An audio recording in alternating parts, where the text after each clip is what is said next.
De retour dans l'Africa Newsroom pour la deuxième partie, nous sommes toujours en compagnie d'Anani Poirier, économiste, et de notre éditorialiste Alfred Fiango. Tout de suite, le dossier du jour.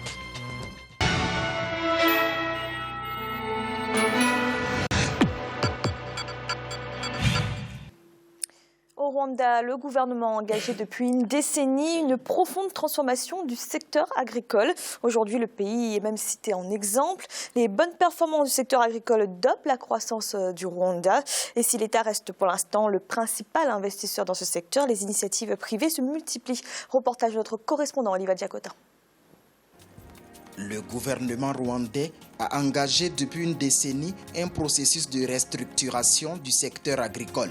Même s'il y a encore plus de 70% de la population du pays qui dépendent de l'agriculture en 2016, les autorités sont néanmoins confiantes pour l'atteinte de l'objectif de 50% de la population active dans ce domaine à l'horizon 2020. Les investissements agricoles ont de leur côté atteint le niveau le plus important en 2011 avec 116,3 millions de dollars. Quels sont ceux qui investissent dans l'agriculture à grande et petite échelle au Rwanda et qui en sont les bénéficiaires? Matimba est une localité située à 184 km de Kigali à l'est du Rwanda. Cette région est la plus exposée à la sécheresse, mais détient également la plus grande terre arable du pays. En 2012, le gouvernement y a installé son plus ambitieux projet pour l'irrigation à grande échelle. Il a coûté aux autorités entre 4 et 5 milliards de francs rwandais. Le secteur agricole reste une priorité pour le gouvernement rwandais. C'est vrai que nous encourageons plus les investisseurs privés à travers les réformes que nous mettons en place. Mais avant l'engouement du privé pour cette cause, le gouvernement s'est engagé à soutenir l'investissement à travers divers projets. Et l'État reste encore à ce jour le plus grand investisseur dans ce domaine. La coopérative Kaboku de Matimba est la véritable bénéficiaire de ce projet gouvernemental. Ses 1083 membres cultivent sur les 900 hectares grâce à l'irrigation à grande échelle. La saison agricole bat actuellement son plein ici. Elle est propice à la culture du maïs. Le début tardif de la saison pluvieuse dans cette zone n'a plus véritablement d'incidence sur les activités agricoles car les paysans ont régulièrement recours aux techniques modernes d'irrigation pour être actifs durant les 3 saisons agricoles. Ce projet fait vraiment du bien à nos activités agricoles. On a plus de courage à cultiver de la tomate, du poivron, sans oublier le maïs et d'autres durant les saisons agricoles. Or, dans le passé, l'insuffisance de la pluviométrie nous exposait à la famine.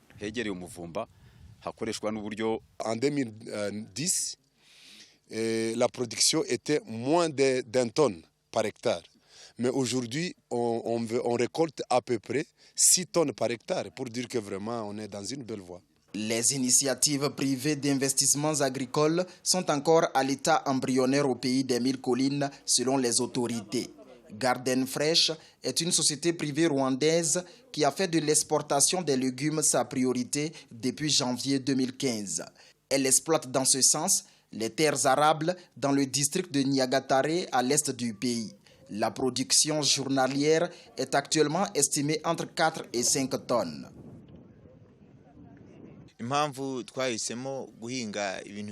L'horticulture est une activité qui se fait durant toute l'année. C'est pourquoi nous avons décidé d'investir dans ce secteur. Après plus d'1 an, nos activités se portent bien, même si on n'est pas encore à la hauteur de nos prévisions de produire par jour 8 tonnes. Notre grande satisfaction, c'est également l'emploi que nous offrons aux paysans. On embauche dans ce sens entre 100 et 150 contractuels par jour. Depuis 2014, le gouvernement expérimente désormais un partenariat public-privé pour investir dans l'agriculture à petite échelle. Il consiste à sélectionner les meilleurs projets et l'État fournit 50% du capital en se rassurant que le bénéficiaire a les moyens de réunir le reste des fonds pour démarrer son projet. Une politique pour mieux autonomiser les paysans. Nous avons investi 2 600 000 francs rwandais dans la production des fruits de la passion et le gouvernement nous a soutenus financièrement avec également 2 600 000 francs. Grâce à l'accès à l'eau et aux engrais, notre activité est bénéfique car la production est désormais passée de 800 kg à 1 tonne décent. Les gens déjà commencent à voir que c'est vraiment très important, surtout à l'est du pays. Donc c'est devenu vraiment un business et les gens s'y donnent, donc ça va. On l'a facilité, il a tout, on l'a donné tout. Donc on l'a facilité et c'est très bon, c'est très bon. Si la mécanisation, l'introduction de nouvelles techniques culturelles et l'incitation des paysans à se regrouper davantage en coopérative sont autant d'innovations qui se trouvent dans une bonne dynamique au Rwanda, le vrai défi du secteur agricole reste la disponibilité de grands espaces pour attirer les investisseurs vers la production agricole à grande échelle. Je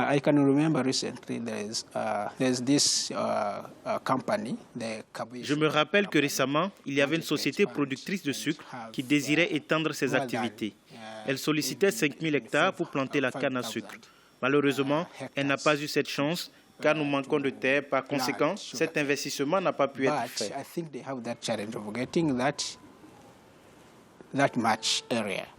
Le Rwanda a alloué plus de 100 milliards de francs rwandais de son budget au secteur agricole entre 2015 et 2016. Ce secteur, qui contribue actuellement à environ 30% du produit intérieur brut du pays, reste également le premier pourvoyeur d'emplois. Aussi, le gouvernement compte investir 30 milliards de francs rwandais dans le domaine de la recherche agricole de 2016 à 2017. Anani Poirier, qu'est-ce qui fait la force du modèle agricole rwandais ? Alors, d'après le reportage qu'on a pu voir, on constate qu'en fait, que ce qui fait la force, c'est principalement les techniques qui ont été mises en place pour gérer l'agriculture, notamment toutes les techniques pour le traitement de sol, gérer les problèmes climatiques qui sont aussi au Rwanda, dont on connaît. Donc, la mise en place, par exemple, des systèmes d'irrigation, du traitement de sol, les barrages. Il y a ce premier point et il y a aussi la mise en place des coopératives qui permettent vraiment d'améliorer, de permettre aux agriculteurs de réunir leurs forces et pouvoir travailler. Quel est l'intérêt de ces coopératives d'après vous ? Globalement, l'intérêt de ces coopératives, c'est un moyen pour les petits agriculteurs de se retrouver, d'avoir plus de force en fait, de travailler en grande quantité, de pouvoir se procurer notamment les matières comme les instars, tout ce qui est produit nécessaire pour pouvoir, les engrais pour pouvoir enrichir, développer l'agriculture et de travailler en grande quantité. Alfred, oui, on le voit, les coopératives, c'est vraiment le modèle qui a été instauré au Rwanda pour les agriculteurs. C'est aussi un moyen d'avoir plus facilement des financements.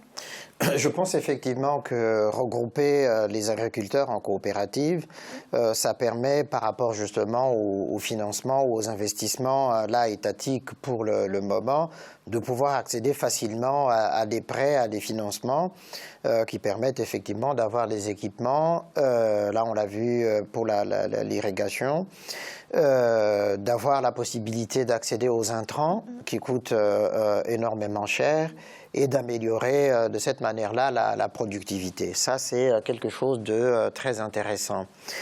Et c'est une politique qui est payante à terme. Simplement, il y a aussi par rapport à cette politique-là, je crois, alors la volonté politique d'aller vers une agriculture, une production plus importante et puis de transformation aussi, parce que les coopératives visent aussi à cela, d'un côté à transformer, de l'autre à l'exportation pour pouvoir avoir des quantités qui conviennent. On peut simplement aussi noter que le tout État, en termes d'agriculture, ou de n'importe quelle politique, aujourd'hui, c'est pas la meilleure chose. Évidemment, le Rwanda, c'est un contexte particulier, mais jusqu'à quand ça continuera à être particulier? Je crois qu'on est sorti vraiment de cette période post-génocide qui était tendue, où il fallait effectivement que l'État soit fort pour pouvoir pousser tout le monde dans le même sens. Parce que là, on voit bien que l'État est le principal investisseur du secteur agricole. Et donc ça pose vraiment problème parce que l'État n'a pas les moyens à terme de continuer à financer ces genres de projets, puisqu'à côté, il y a d'autres projets de santé, problèmes de santé, problèmes d'éducation, etc., qu'il faut financer, et que donc là, il faut faire appel au privé, tant que faire se peut, alors privé rwandais, bien sûr, d'abord, et puis les autres. Alors oui, Anani Poirier, au niveau économique, ce n'est pas un système viable. Le secteur agricole rwandais aujourd'hui, c'est uniquement l'État et l'investisseur. Je pense qu'il va falloir, comme l'a dit monsieur, il va falloir trouver d'autres moyens pour qu'il y ait une possibilité de pérennité sur cette agriculture. Pour cela, les partenariats publics-privés, c'est une solution qui vous semble la plus judicieuse? Oui, ça permettra aux petits agriculteurs d'avoir un appui du gouvernement et ça nous rendra alors un peu plus autonomes. Alors justement, comment le gouvernement peut-il attirer autant d'investisseurs vers un secteur comme l'agriculture, justement? Après, ça dépend quels investisseurs. Les investisseurs rwandais ou... Alors, commençons déjà par les investisseurs rwandais. En facilitant déjà la démarche pour accéder à ce partenariat, c'est-à-dire au niveau des papiers, et en ouvrant à tout agriculteur et puis aussi il faut peut-être revoir les réformes parce qu'en fait le problème de faire de l'agriculture, mono-agriculture, je trouve ça un peu limite pour le Rwandais lambda.